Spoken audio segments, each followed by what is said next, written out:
출근길 뉴스를 종합해드립니다. 깊이 있는 뉴스 YTN FM 출발 새 아침. 오늘도 미세먼지가 상당하고 또 독감 때문이라도 마스크가 꼭 필요한 하루가 될 것 같습니다. 요새 독감에 걸린 분들 상당하죠. 그런데 이런 독감 우리나라뿐 아니라 전 세계적인 문제인 것 같습니다. 스페인 등지에서도 독감 때문에 목숨을 잃은 사람들도 속출하고 있다는데요. 자, 그래서 여러분들 이런 독감 주의하셔야겠죠.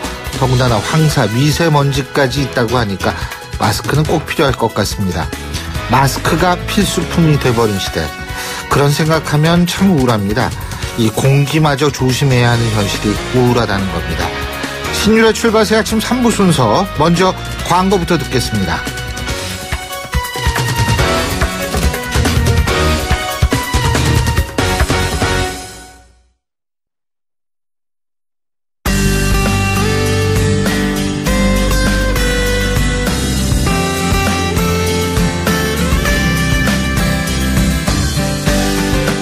안녕하세요. 시민발언대 리포터 이혜미입니다. 몸에 해로운 초미세먼지 농도가 높습니다. 이에 따라 초미세먼지 발령주의보가 내려졌는데요. 이에 대한 시민들 의견 들어봤습니다. 목도 칼칼하고 코도 막히고 눈도 따갑고 그렇잖아요.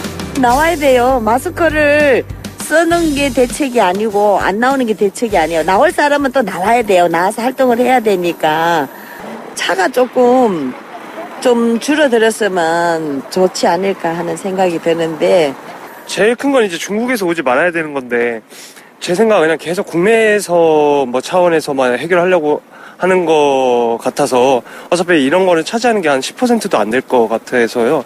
국제적인 차원이 좀 많이 필요할 것 같아요. 중국 사회에 좀 이렇게 강력하게 얘기를 해야 되지 않을까. 나라 안에서만 해결하려고 그러는 것 같아서 조금 그 부분에 대해서 좀 답답한 게 좀 있는 것 같아요. 대중교통 이용하는 사람 이익 본 거지. 하루 한다고 그게 효과가 얼마게 돈만 낭비지. 오늘 내 인터넷 보니까 반발 많던데. 몇 억 뭐 세금 나간 거 아니야. 내 생각도 그래. 무료 왜 하는지 나 이해가 안 돼. 다음에 또 계속 그래 하려면 통계를 내봐가지고 자가용 이용자가 준다면 할만하죠. 특히 초미세먼지는 위험하다면서요. 폐까지 간다 그러니까 겁나잖아요. 영종도 가보면 꿀뚝에서 까만 연기가 막 날라오거든요. 그런 거 보면 느끼는 거, 아, 저거 위험하구나 하는 건 느끼죠. 그 에너지 절감하는 수밖에 없죠. 교통이 너무 잘 되어 있으니까 대중교통 타고 다니고, 주부다 보니까 물절약, 전기절약 이런 거는 누구나 다 하는 거니까 그 정도 수준이요. 아들이 되게 많이 기침이 많이 나고 많이 안 좋아요. 멀리도 저렇게 보는데 많이 뿌옇다고 해가지고 중금속들이 몸에 들어갔을 때 지금은 상관없는데 나중에 인체에 많이 유해할까봐 그 점이 가장 불안하죠. 저도 모르고 나왔긴 하는데 사람들이 다 마스크를 쓰고 있으니까 의아하긴 하죠. 뭐 2, 3일 전에라도 지진처럼 미세먼지 발령 문자 해가지고 미리미리 알려줬으면 좋겠어요.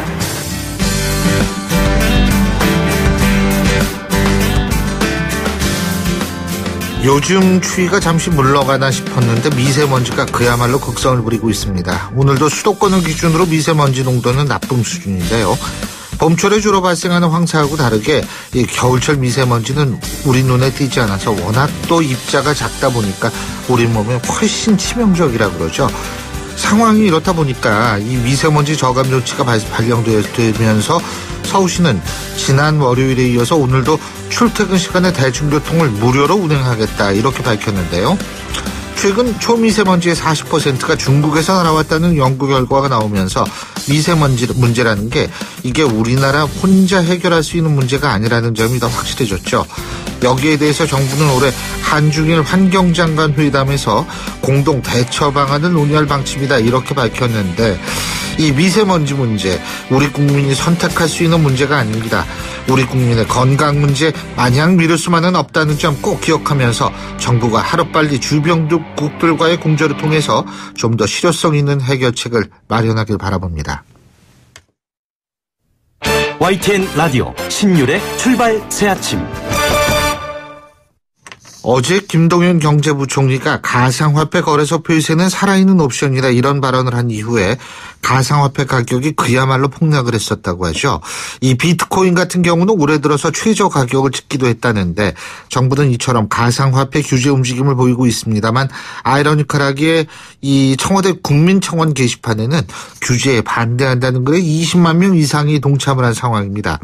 정부의 말 한마디에 가상화폐 시장이 요동치는 이 상황, 이걸 어떻게 봐야 될까요? 고려대학교 정보보호대학원 김형준 교수 전화 연결해서 얘기 들어보겠습니다. 김 교수님 안녕하십니까? 예, 안녕하십니까? 제가 앞서 말씀드렸는데 김동연 경제부총리가 거래소 폐쇄에 아직 살아있다 이런 얘기를 하니까 그야말로 가격이 폭락했다고 그러는데 정부 말 한마디에 1,900만 원 하던 비트코인이 1,400만 원까지 떨어지는데 이게 정상적인 걸까요? 예, 그건 비정상적이고요. 정부가 이런 규제를 하겠다고 한 것은 지금 한 달 사이의 문제가 아니고 예. 작년 9월에도 ICO를 금지하겠다고 했고 ICO가 뭐예요? 일종의 코인을 발행하기 위해서 하는 IPO 같은 것입니다. 기업 공개 같은 거요. 예, 이것을 금지한다고 했고 또 거래소 폐쇄 특별법을 만들겠다고 했는데 이렇게 초강력 규제를 적용하는 나라가 중국과 한국뿐이거든요. 예. 정부는 암호화폐 투자가 투기, 도박 또는 이게 버블이 터질 거라고 생각을 하고 있는데 예.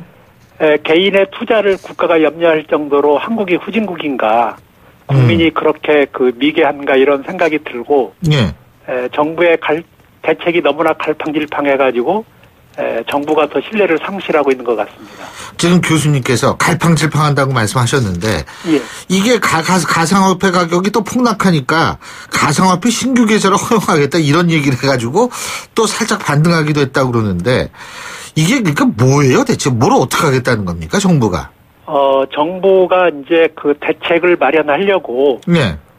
준비를 하고 있었는데 정부가 너무나 이 대책을 늦게 내놓기 시작한 거거든요. 비트코인 가격이 이제 천정부지로 작년부터 오르기 시작하니까 예. 정부에서도 TF팀을 만들었다가 그 TF팀이 손을 놓고 아무 일도 안 하고 있었거든요. 예. 그러다가 9월 달에 이제 첫 대책을 내놓는데 세계가 다 비웃을 만한 그런 대책을 내놓고 그리고 젊은 사람들의 의견을 듣기보다는 주로 이제 손해를 봤다는 사람들 이야기만 들으니까 이렇게 강력한 규제를 내놓았는데 사람들이 우스갯소리로 60대는 부동산으로 돈 벌었고 40대 50대는 주식으로 돈 벌었는데 20대 30대가 우리도 가상화폐로 돈 좀 벌어보려고 그러니까 정부가 우리의 행복을 뺐느냐 지금 이런 얘기를 하고 있어가지고 정부가 지금 욕을 먹고 있습니다. 아니 근데 이게 욕을 먹을 수밖에 없는 게 말이에요. 이 박상기 법무부 장관이 거래소 폐쇄 얘기했다가 청와대에서는 조율된 게 아니다 이런 얘기를 했다가 또 경제부총리가 또 폐쇄 얘기하고 예 이러니까 결국은 더군다나 이게 오르락 내리락 하니까 어떤 한 방향으로 가면은 우리나라에서 안 하고 그냥 외국 시장에 투자할 거야 이런 식으로 될 텐데 왔다 갔다 하니까 이게 막 이렇게 떨어지고 이러니까 손해 보고 이러니까 이제 젊은 세대들이 화가 나는 거 아니겠습니까? 예, 그런 면도 있습니다. 예. 근데 규제는 해야 됩니까? 이거 어떻게 보세요? 규제는 당연히 해야 되는 것이고요. 우리가 은행에 예금 계좌를 틀 적에도 실명 확인을 하고 그러지 않습니까? 예. 당연히 이 거래를 할 적에 예. 그러면 실명 확인도 해야 되고 그다음에 거래소가 해킹당하고 그러니까 거기에 보안 점검도 해야 되고 정부가 해야 될 여러 가지 규제들이 있습니다. 예. 그러면 그런 규제를 차근차근 이렇게 해나가야 되는데, 예. 정부가 할 수 있는 규제 중에 최고 높은 단계를 갑자기 이렇게 하겠다고 그러니까, 국민들이 지금 분노하고 있는 것입니다. 그러니까 지금 교수님 말씀을 들어보면 규제라는 것이 예를 들면 해킹이라든지 이런 보호 차원에서의 규제가 먼저 선행이 돼야 되고 시장에 손을 대는 건 제일 나중에 해야 되는데 지금 정부는 시장에 손을 대고 있기 때문에 이게 문제가 커진다 이렇게 이해도 되겠습니까? 그렇습니다. 정부가 이 가격을 잡겠다고 나서는 것은 이건 바람직하지 않은 일입니다. 이건 시장 경제에 맡겨야 되는 것이고, 예. 국민들이 원하는 것은 그러면 도대체 이 암호화폐 투자라고 하는 것이 어떤 것인지 언론이나 아니면 정부가 나서서 그런 것에 대한 좀 설명을 해주고, 그 다음에 투자를 할 때 개인들은 투자를 잘 못하기 때문에 투자 적격업체를 지정한다든지, 이런 일을 해줘야 되는데, 이런 것은 손을 놓고, 엉뚱한 정책을 지금 내놓고 있는 것입니다. 그리고 또 한 가지 제가 교수님께 한 가지 여쭤볼게요. 이 정부에서는 지금 이런 얘기 하거든요. 이 가상화폐하고 4차 산업혁명 블록체인 기술이라는 거하고는 전혀 별개 문제다. 동의하십니까? 제가 꼭 하고 싶은 이야기인데요. 예. 이것은 정부의 부처 이기주의 산물이라고 생각을 하거든요. 예. 암호화폐의 핵심이 블록체인 또는 컨센서스라고 해서 합의 방식, 스마트 계약, 암호기술 이런 것들이 어우러져 있는 것입니다. 예. 그래서 암호화폐에서 블록체인을 따로 떼어내서 육성하겠다는 것이 과기정 동부 입장이거든요. 예. 그리고 얘가 이제 화폐의 속성을 지니고 있으니까 그것을 다루겠다고 하는 것이 금융위원회 소관인데, 예. 그래서 이것을 분리해야 된다고 하는 그 주장이 있고, 실제로는 이게 분리가 불가능한 것입니다. 가상화폐하고 이 블록체인 기술하고요? 예. 그래서 이것이 국민을 혼란스럽게 하는데, 그래서 암호화폐와 블록체인을 분리하지 말고, 예. 통화 기능은 금융위에서, 예. 암호화폐를 포함하는 연구개발은 과기정통부에서 하는 것이 맞고요. 그래서 암호화폐 연구에도 연구개발비가 굉장히 많이 필요하거든요. 예. 그래서 암호화폐 기술을 이용해서 정부가 첨단 금융산업 인프라를 개발할 수 있도록 예. 연구개발 예산을 투입하면 그러면 두 부처가 다 만족할 수 있거든요. 예. 그래서 암호화폐 기술 개발은 과기정통부, 금융 영역은 금융위원회가 담당하게 이렇게 하면 그러면 지능과 규제를 적절히 할 수 있고 국민들도 혼란에 빠지지 않을 것입니다.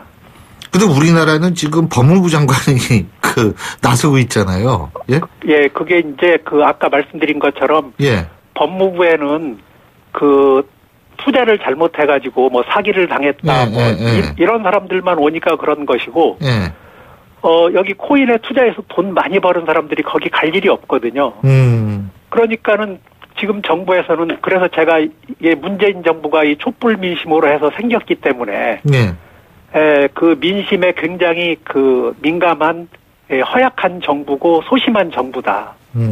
그래서 거기 늘 상대하는 손해봤다는 사람들만 상대로 하다가 보니까 원래는 이 규제의 예. 선봉장이 금융위였었는데 예. 이것이 법무부로 옮겨가면서 이렇게 상상할 수 없는 강경기조가 나타난 것입니다. 예. 그러면은 지금 이게 은행도 압박하고 지금 이러한 것들은 사실상 일단은 이거는 좀 손을 대서 안 되는 부분이라 이렇게 종합적으로 보시는 것 같아요. 그죠? 그러니까 정부가 가격을 잡으려고 하는 것은 네. 안 되고 그 대신에 국민이 안전한 투자를 하고 투명한 거래가 이루어지도록 예. 하는 것이 정부의 역할입니다. 그러니까 교수님 말씀을 이게 딱 종합을 해보면 블록체인 기술은 육성하고 가상화폐는 막 누르고 이거는 지금 가능하지 않은 것 같아요. 그죠? 그렇습니다. 이게 투 트랙으로 이제 한번 주장하는 건데. 예. 자, 그렇다면 지금 그리고 일부 투자자들 같은 경우에는 이른바 거래소 망명까지 하는 모양이에요. 예? 예. 이런 것도 막을 수는 없는 거 아니에요? 그렇습니다. 누군가가 지금 상황이 마치 일본은 메이지 유신을 하고 예. 한국은 쇄국 정책을 하고 한다. 예. 이렇게 얘기를 하는데 19세기 18세기 때는 이게 폐쇄 정책을 하게 되면 정말로 해외하고 연결할 방법이 없었거든요. 예. 그런데 지금은 인터넷 세상이기 때문에 이걸 막아봐야 아무 소용이 없고 예. 그다음에 우리가 경험했던 것처럼 카카오톡 감청이 논란이 됐을 때 예. 그 텔레그램으로 그 옮겨 탔었거든요. 예, 예. 그러니까 그런 현상이 지금 생기고 있는 겁니다. 그러니까 더군다나 이제 이게 사실 외국 미국이나 뭐 다른 나라 일본은 가상화폐를 지금 이 실제 화폐처럼 거래에 사용하기도 한다고 그러는데 이 우리처럼 이거 눌러버리면은 이거 진짜 나중에 우리가 좀 이 뒤떨어지는 결과가 나오지 않을까 이런 걱정도 하시는 분들이 많더라고요. 예. 그러니까 저기 그 정부가 이제 예. 이 해야 될 가장 중요한 일은 뭐냐면 투자의 책임은 개인에게 있다. 당연하죠. 그 교수님 저 주식 투자에도 망했다고 누가 정부에 또 뭐라 그럽니까? 그렇습니다. 예. 그래서 정부가 할 일은 첫 번째는 그것이고 지금 거래소 정책은 일본처럼 등록제로 하라는 겁니다.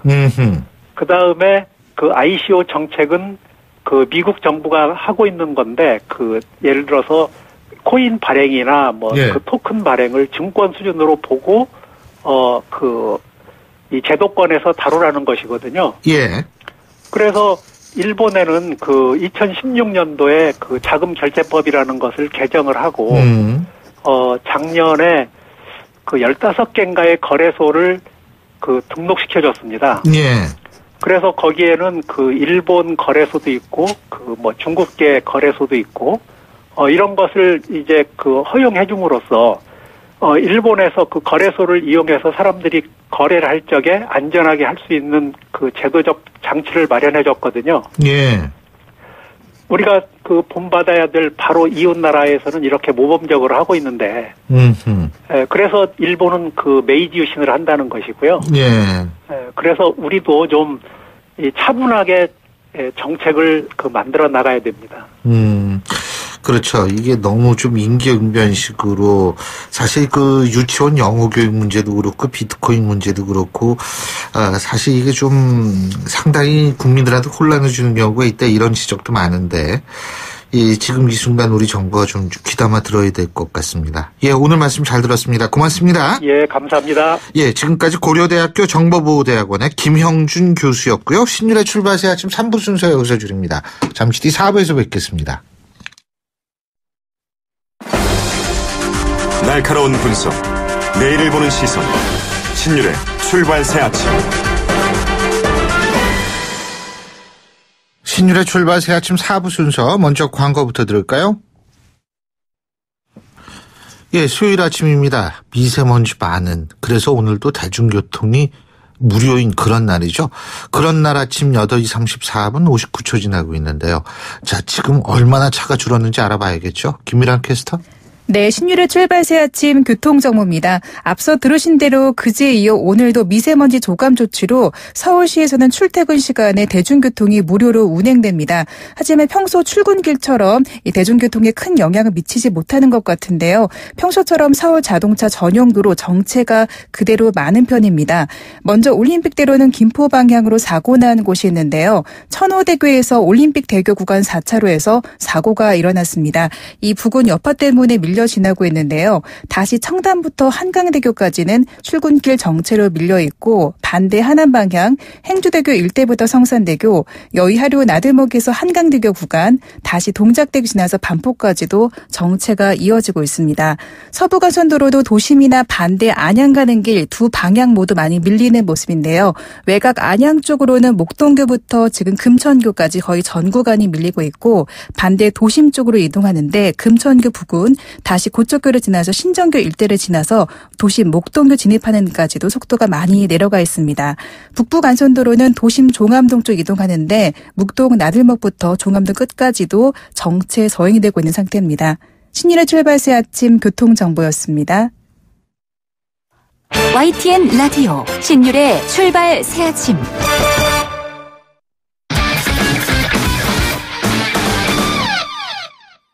스포츠 소식 알아보겠습니다. 최동훈 스포츠 평론가 전화 연결하겠습니다. 안녕하십니까?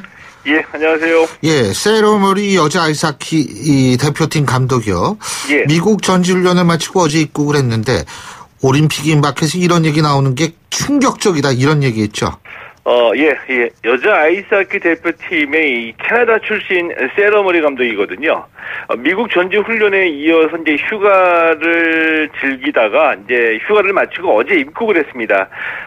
이 여자 아이스하키 단일팀이 이슈로 떠올랐기 때문에 이제 인천공항에 어제 이제 상당히 많은 기자들이 몰려왔거든요. 이 세러머니 감독이 이 대표팀 시스템을 가르치는 데만 한 달이 걸린다. 이 시스템을 가르치는 데만 한 달이 걸린다고 말하면서 이 새로운 선수들이 추가되면은 조직력에 위험이 될 수 있다. 나도 불안하다. 이렇게 얘기를 했습니다. 자, 그러면서 이제 올림픽이 임박해서 이 단일팀 얘기가 나오는 게 충격적이다. 이렇게 이제 강조를 하기도 했는데요. 이 단일팀은 우리가 통제할 수 없는 문제니까 이 선수들에게는 훈련에만 집중하자고 말할 생각이다. 이렇게 덧붙이면서도 언론에서 한 10명 정도가 새롭게 포함될 수 있다라고 하는데 냉정하게 얘기하면은 2-3명 정도는 가능하고 그 이상이면 상당히 부담된다고 우려하면서 단일팀이 성사되더라도 나에게 이 북한 선수를 기용하라는 압박이 없었으면 좋겠다. 이런 얘기를 했습니다. 사실 이게 유럽 사람, 서양 사람들의 합리성에 비추어 볼 때에는 참 기가 막힌 일이라고 생각할 수도 있는 부분인데, 도종원 장관 그랬잖아요. 오히려 전력이 보강된다. 근데 정작 감독은 그렇지 않은 모양이에요. 예? 자, 피겨 단체전, 봅슬레이에서도 단일팀 얘기가 나오기도 했는데, 피겨하고 봅슬레이는 단일팀을 추진하지는 않는 모양이에요. 문화체육관광부가 이 피겨 스케이팅하고 봅슬레이는 남북 단일팀을 검토하거나 추진한 적이 없다라고 밝혔습니다. 이 때문에 평창올림픽에서의 남북 단일팀은 여자 아이스하키에서만 지금 논의되고 있는 것으로 보면은 될 것 같습니다. 그렇군요. 어쨌든 지금 감성적 민족주의에 휩쓸리는 우리나라 국민들이 그렇게 많은 것 같지는 않은데, 자, 오늘 북한의 평창올림픽 참가에 관련한 실무회담이 열리는데 예술단 방문을 제외한 나머지 사안에 대해서 구체적인 협의가 있을 것 같죠? 오늘 이 판문점 남측 지역 평화의 집에서 이 북한의 평창 동계올림픽 참가와 관련한 차관급 실무회담이 열리거든요. 예술단 이 파견과 관련해서는 15일, 지난 15일 실무 접촉에서 이 삼지연 관현악단 파견에 합의했고요. 이 삼지연 관현악단 파견과 관련된 실무적인 협의는 문서로 교환하기로 결정했기 때문에 오늘 실무회담에서는 예술단 파견을 제외한 이 선수단, 이 참관단, 대표단, 응원단 등에 관한 이 구체적인 사안에 대해서 협의할 것으로 예상이 되고 있습니다. 오늘 실무회담의 수석 대표가 이제 천혜성 통일부 차관이거든요. 이 천혜성 차관이 이 평창 동계올림픽이 20여일밖에 남지 않아서 이 남북 간의 다른 현안들을 협의하기는 쉽지가 않다. 오늘은 이 평창 올림픽 참가와 관련한 부분에 집중해서 협의하겠다. 이렇게 밝혔습니다. 자, 평창 동계올림픽 선수촌이 평창하고 강릉 두 곳에 마련이 됐는데 이 올림픽 기간 동안 선수촌을 관리할 선수촌장 어제 선임이 됐네요. 설상 종목이 열리는 평창의 올림픽 선수촌에는 유승민 IOC 위원, 빙상 종목이 열리는 강릉의 올림픽 선수촌장에는 이 김기훈 울산과학대 교수, 그리고 이 올림픽이 끝나면 이제 패럴림픽이 계속해서 이어지거든요. 이 패럴림픽 선수촌장에는 박은수 서울시 장애인 체육회 부위원장이 선임이 됐습니다. 이 김기훈 교수는 기억하시는 분들도 많이 계실 텐데 이 알베르비라고 릴레 한메달 올림픽 쇼트트랙에서 금메달을 따냈던 쇼트트랙 스타 선수 출신이고요. 이 선수촌은 이미 완공이 됐는데 2월 1일에 공식 개촌할 예정입니다. 그렇군요. 자, 그리고 FA 김주찬 선수가 기아 유니폼 다시 입는 모양이에요. 그죠? 27억 원에 계약했다고 그러죠? 협상에서 밀당이 좀 많이 있었습니다. 그래서 시간이 오래 걸렸거든요. 결국 이 FA 김주찬 선수가 다시 기아하고 계약을 체결했습니다. 이 계약 기간은 2+1년, 그러니까 3년, 최대 3년이고요. 계약금 15억 원, 연봉 4억 원, 총액 27억 원입니다. 이 김주찬 선수가 기아에 남게 되면서 프로야구 FA 선수 중에 아직 계약을 못한 선수는 최준석, 정근우 선수를 포함해서 모두 5명이거든요. 이 프로야구는 2월 초가 되면 대부분의 팀들이 전지훈련을 떠납니다. 때문에 1월 말까지 FA 계약을 하지 못하면은 계약 못한 선수들은 이 선수 생명이 끝날 수도 있기 때문에 이 선수들 입장에서는 이제 이 심리적으로 굉장히 좀 쫓기게 된 겁니다. 그렇군요. 자, 그리고 KBO는 어제 그 신한은행과 타이틀 스폰서 계약을 맺었는데 역대 최고 금액이라고 그러네요? 예, 맞습니다. 이 KBO가 어제 신한은행하고 KBO 리그 타이틀 스폰서의 조인식을 가졌는데요. 이 3년간 240억 원의 계약을 했습니다. 역대 최고 금액입니다. 예. 신한은행이 타이틀 스폰서가 되면서 앞으로 3년 동안 KBO 리그의 공식 명칭은 신한은행 마이카 KBO 리그가 되는 겁니다. 아, 그렇군요. 예, 오늘 말씀 여기까지 듣겠습니다. 고맙습니다. 예, 고맙습니다. 예, 지금까지 최동호 스포츠 평론가였습니다.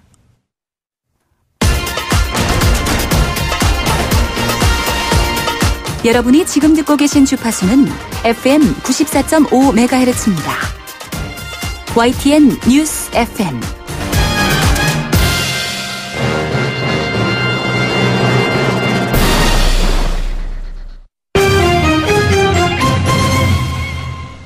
네, 경제 뉴스 알아보겠습니다. 한국경제신문의 정인솔 기자 스튜디오에 나와 계십니다. 어서 오십시오. 안녕하세요. 가상화폐 가격이 폭락했죠? 네, 가상화폐 가격에 뭐 하루 그 등락에 대해서 일희일비할 필요는 없는데 네. 이번 경우에는 두 가지의 악재가 한꺼번에 겹쳤어요. 그래서 지금 전 세계적으로 20-30%씩 가상화폐 거래소에서 보게 되는 가상화폐 가격이 떨어졌습니다. 예. 하루 사이입니다. 미국에서는 비트코인 가격 같은 게 한 $14,000 정도, 신 교수님이 수술 받기 전만 해도 $14,000 정도 됐었는데 어제요. 예. 네. 지금 $10,000 선이 붕괴된 정도거든요. 예. 이 $10,000 정도 선에서 거래되고 있고요. 한국에서는 더 떨어졌습니다. 지금 1,300만 원, 1,400만 원 선에서 지금 비트코인이 거래되고 있습니다. 가장 큰 거는 이것도 어디까지 사후 분석이에요, 사실. 예. 중국발 쇼크입니다. 뭐냐? 중국은 이미 작년 9월, 10월부터 가상화폐 거래소를 통한 가상화폐 매매는 금지하고 있습니다. 그리고 가상화폐 그 상장 ICO도 금지하고 있는데 우리나라도 좀 이걸 하냐 마냐 가지고 지금 들끓고 이번에 청와대 국민청원이 지금 20만 원을 넘어섰다라는 거잖아요. 근데 막으면 뭐예요? 중국은 개인 간의 P2P 거래로 가상화폐 거래를 하고 있고요.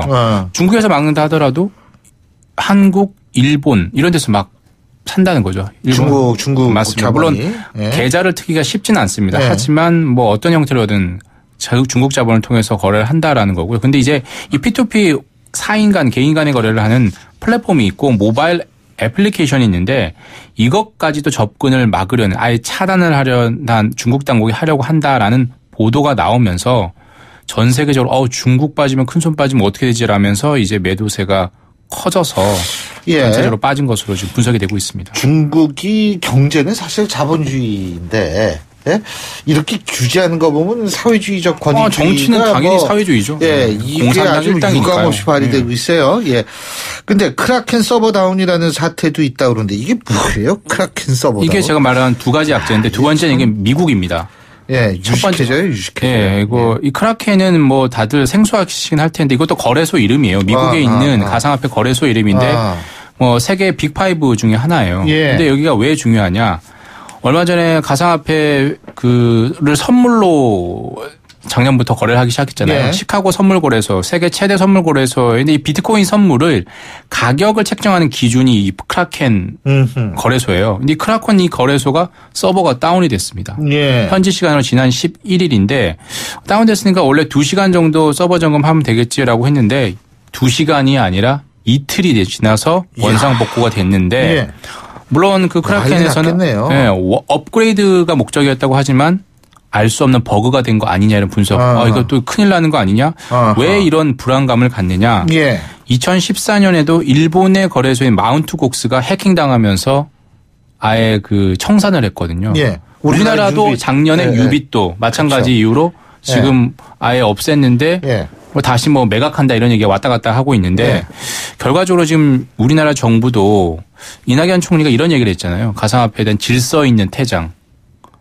과연 그게 할 수 있는지 모르겠어요. 저는 이 국제 공조가 되면 가능할 거라고 생각이 됩니다. 국제 공조가 되면 공조가 되겠어요, 근데? 아니 그러니까 이제 이게 미국과 중국 이 북핵 문제만 국제 공조할 게 아니고 미국과 중국과 함께 하면 충분히 가능할 것 같고요. 중국이 다 막아버리면 상당한 치명적인 영향이 미칠 것 같고 그다음에 이제 가장 무서워하는 게 이제 가상화폐 시장에서 무서워하는 게 이제 이 글로벌 시정의 어떤 규제와 동시에 북한의 해킹이거든요. 네. 북한의 해킹이 또 북한이니까 많아지면 이런 일들이 크라켄 서브다운 사태 같은 게 많아지면 사람들이 불안해서 그렇죠. 하기가 되게 불안한 거죠. 그래서 지금 이걸 앞으로 20-30% 떨어졌는데 또 이제 저가 매수세가 유입될지 모르겠는데 아마 정부는 6월 지방선거까지는 그 극약 처방은 못할 겁니다. 아마 6월 지방선거 이후에 뭔가 또 이것도 선거랑 관련이 당연히 이게 300만 표와 동시에 얼마나 많은 사람들이 표심이 왔다 갔다 하겠어요. 300만 곱하기 4 할 수도 있어요. 그렇죠. 1인 가족 4인 가구니까요. 그러니까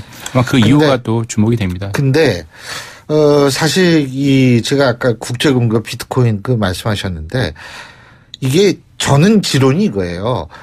아무리 당위적으로 옳다 그래도 시장에 맞서면은 그 효과가 일어나기가 힘들다는 거예요. 그러니까 시장은 달래는 존재지 맞서는 존재. 그래서 이기려고 하다 보면 부작용이 더 클 수가 있다. 항상 이 생각을 하는데 모르죠. 이게 저만의 생각이죠. 아니 저도 그렇게 공감하고요. 근데 극약 처방을 한국만 해서는 아무런 의미가 없다는 말씀을 저는 드리는 거죠. 자, 그리고 다른 얘기인데 만성질환자도 실손의료보험에 가입할 수 있게 됐다 그러죠? 예, 신 교수님도 어제 수술을 하셨잖아요.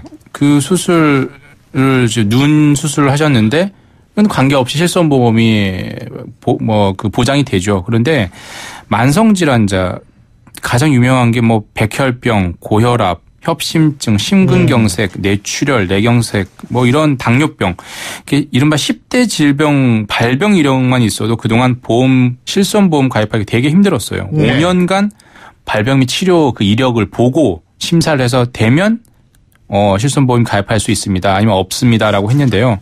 이런 유병력자를 위한 특화된 실손의료보험 상품이 4월부터 보험업계에 항상 첫 시작은 4월이거든요.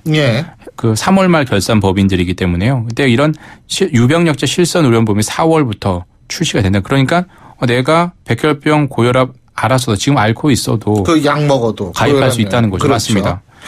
근데 문제는 돈이에요. 이게 월 보험료 많이 내면 실손보험료. 예? 네. 그러면은 이게 좀 꺼려지는 건 사실이죠. 맞습니다. 이제 이게 일반 실손보험과 다른 겁니다. 유병력자 실손보험은 말씀하신 것처럼 지금은 약만 먹어도 보험 가입이 안 되거든요. 혈압약은 한 번 먹기 시작하면 계속 먹어야 되잖아요.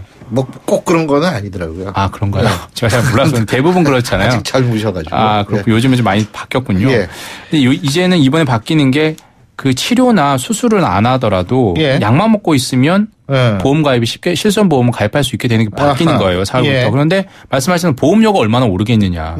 지금으로 봐서는 한 일반 실손보험에 비해서 남성 경우 가장 기본 14,000원 정도 월 14,000원 정도 오를 것으로 보이는데 이제 앞으로 문재인 케어가 또 본격화되잖아요. 그러니까 실손보험이 보장하던 그 비급여를 일반 국민건강보험으로 전환하는 그걸로 바꾸면 실손보험의 인기가 떨어질 수가 있어요. 그래서 그렇죠. 초미의 관심사거든요. 이 문재인 케어 때문에 이 실손보험료가 실손의료보험료가 떨어지면 유병력자 실손보험도 나중에 가서는 떨어질 수가 있게 되는데 아무튼 가입할 수 있는 폭이 범위가 넓어졌다라는 거고요. 저는 또 왜 이렇게 하느냐 생각하냐면 보험업계에서는 이제 더 이상 일반 실손보험 가입할 수 있는 사람이 없거든요. 많이. 그 시장이 이제 다 시장이 더 포화 상태죠. 이제 또 하나 열어준 거예요, 사실. 가격을 높이 봤대. 얼마나 인기가 있을지 한번 봐야죠. 참. 그리고 기름값이 엄청 올랐다 그러죠? 그렇습니다. 이게 국제유가가 40달러, 50달러 선이었는데 이게 3년 만에 거의 70달러 선으로 돌파를 했습니다. 거의 넘사벽 수준이었는데 70달러가 이제 100달러까지 가는 거 아니냐 이런 얘기가 있어요. 이른바 이제 경기가 좀 좋아진다라는 어떤 신호가 될 수가 있고 계속해서 오페크, 이란 까지 다 감산에 지금 동의하고 있거든요. 그래서 공급량이 줄면서 수요는 늘고 공급량은 줄면서 이 유가가 오르고 있고요. 결국에 우리나라는 이제 2-3달 정도 간격을 두고 이 국제 유가가 반영이 되거든요. 한 2달 정도 있으면 국내 기름값도 지금 휘발유 한 1,500원, 1,600원 하는데 그게 한 몇백 원 더 오를 수 있고요. 그렇게 되면 이제 조금 특히 기름 많이 쓰시는 분들에게는 부담이 될 수도 있을 것 같습니다. 작년 12월부터 한 달간 13% 급등했거든요. 이게 지금 국내 기름값은 반영이 안 돼 있어요. 이게 아마 바로 지금 곧 반영이 될 것 같습니다. 코스닥 지수도 이건 오르는 거 좋죠. 900선 돌파했죠. 아니 정말 이 신 교수님이 잠깐 하루 쉬었는데 세상은 이렇게 많이 변해 있습니다. 몇 년 만에 수술을 받으신 거죠? 예, 한 3년, 2년 정도 됐습니다. 그러니까 코스닥 지수는 900 넘어선 게 16년 만입니다. 16년 만에. 2002년 월드컵이 있던 해. 예. 열리기 바로 직전이죠. 2000년 3월에 927로 사상 최고치였는데 예. 그 이후에 처음으로 어제 900선을 넘어서 901.23이었어요. 월드컵 4강이 있던 해 이렇게 됐으니까 이번에도 월드컵 성적이 좋을는지 모르겠지만 예. 코스닥 1000시대가 열리는 건 아니냐 이런 기대감도 있습니다. 왜냐하면 코스닥 시장은 사실 그야말로 국내파 리그였거든요. 네. 근데 지금 외국인이 여기에 들어와 있어요. 외국인이 계속 사고 있습니다. 11거래일 연속으로 계속 사고 있으면 거의 한 1조 원어치 코스닥 주식을 사고 있다는 거고요. 예. 그럼에도 불구하고 하나 코스피의 별명이 삼스피인 것처럼 코스닥은 지금 셀스닥이거든요. 셀트리온. 셀트리온 3총사. 셀트리온 헬스케어, 셀트리온 제약을 제외하면 코스닥 지수가 오른 게 아니에요. 사실 지난달 15일 기준을 보면 지금 900선 넘었다고 하는데 그 셀트리온 3개 빼면 698선 정도입니다. 그러니까 거의 진짜 한 20% 이상을 차지하고 있거든요. 근데 셀트리온 3개 종목 중에 셀트리온이라는 이 1등 종목 대장주가 또 다음 달에 코스피 시장으로 이사를 합니다. 그럼 코스닥 남아있는 코스닥 시장은 1등 없는 대장 없는 가운데 어떻게 버티느냐 계속해서 랠리를 할 수 있느냐가 지금의 어떤 변수로 작용할 것으로 보입니다. 그렇군요. 자, 그리고 교육부가 유치원과 어린이집에서 방과 후 영어 수업 금지하기로 했다고 하는데 결국 원점에서 재검 이것도 더 바뀌었어요. 맞습니다. 예, 하루 사이에 정말 많은 게 바뀌었습니다. 예. 다리 비우시면 안 될 것 같아요. 비트코인도 바뀌고 이것도 바뀌고. 예. 다음에 또 비우시면 또 큰일이 있을 것 같은데요. 예. 이게 일단 지금은 3학년 초등학교 3학년부터 영어가 정규 과목으로 돼 있는데 1, 2학년들은 이 선행학습 금지 차원에서 3월부터 이제 방과 후 영어 수업은 안 됩니다. 예전대로. 근데 유치원하고 어린이집까지 방과 후 영어 수업을 금지하자라는 게 교육부 방침이었는데 학부모들이 들끓었죠. 근데 이제 그 부분에 대해서 이제 영어 수업을 금지하기로 하는 걸 원점에서 재검토하기로 내년 초에 다시 검토하겠다라는 게 교육부 방침입니다. 예, 오늘 말씀 잘 들었습니다. 고맙습니다. 감사합니다. 예, 지금까지 한국경제신문의 정인석 기자였고요. 자, 수요일 아침에 보내드린 신율의 출발 새 아침 오늘 순서는 여기서 모두 줄이겠습니다. 앞서도 말씀드렸습니다만 미세먼지 많습니다. 황사도 있다고 그러고요. 자, 오늘 마스크 준비하는 그런 하루가 될 수밖에 없습니다. 건강 조심하시고요. 전 내일 아침 7시 15분에 다시 오겠습니다. 신율이었습니다. 고맙습니다.